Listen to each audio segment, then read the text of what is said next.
Sir सरकार वालों legal और अनलीगल माइनिंग ते रोक लगाई गई है सर, ਤੁਹਾਡਾ ਕੀ ਕਹਿਣਾ? ਸਭ ਤੋਂ ਜ਼ਿਆਦਾ ਇਲੀਗਲ ਮਾਈਨਿੰਗ ਸਰਕਾਰ ਆਪ ਕਰਾ ਰਹੀ ਹੈ।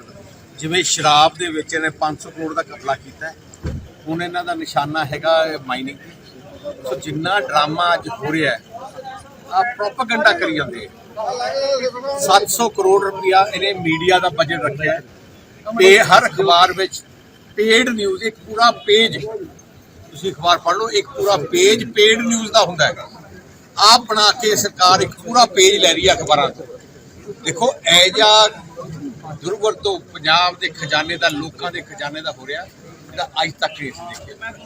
ਦੂਜੀ ਗੱਲ, ਅੱਜ ਜਿਹੜੀ ਸਭ ਤੋਂ ਵੱਡੀ ਸਮੱਸਿਆ ਪੰਜਾਬ 'ਚ ਹੈ ਉਹ ਗੈਂਗਸਟਰਾਂ ਦੀ ਹੈ ਜੀ। ਦੇਖੋ ਗੈਂਗਸਟਰਾਂ ਨੇ ਪੰਜਾਬ ਦੇ ਲੋਕਾਂ ਦੀ ਜਾਨ ਹਰਾਮ ਕੀਤੀ ਪਈ ਹੈ। ਪੰਜਾਬ ਸਰਕਾਰ ਫੇਲ ਹੋ ਗਈ ਹੈ।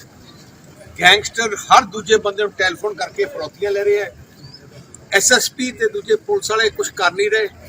ਦੇਖੋ ਜਿਹੋ ਜਿਹਾ ਹਾਲਾਤ ਗੈਂਗਸਟਰ ਹੈ, ਟੈਰਰਿਜ਼ਮ ਡੇ ਤੋਂ ਹੀ ਮਾੜਾ ਹਾਲਾਤ ਅੱਜ ਪੰਜਾਬ 'ਚ ਹੈ। ਤੇ ਭਗਵੰਤ ਮਾਨ ਸਰਕਾਰ ਫੇਲ ਹੋ ਗਈ ਹੈ ਗੈਂਗਸਟਰਾਂ ਨੂੰ ਕੰਟਰੋਲ ਕਰਨ ਦੀ। ਜਿੰਨਾ ਤੱਕ ਗੈਂਗਸਟਰਾਂ ਨੂੰ ਨੱਥ ਨਹੀਂ ਪੈਂਦੀ, ਪੰਜਾਬ 'ਚ ਕਿਸੇ ਨੇ ਰਹਿਣਾ ਨਹੀਂ।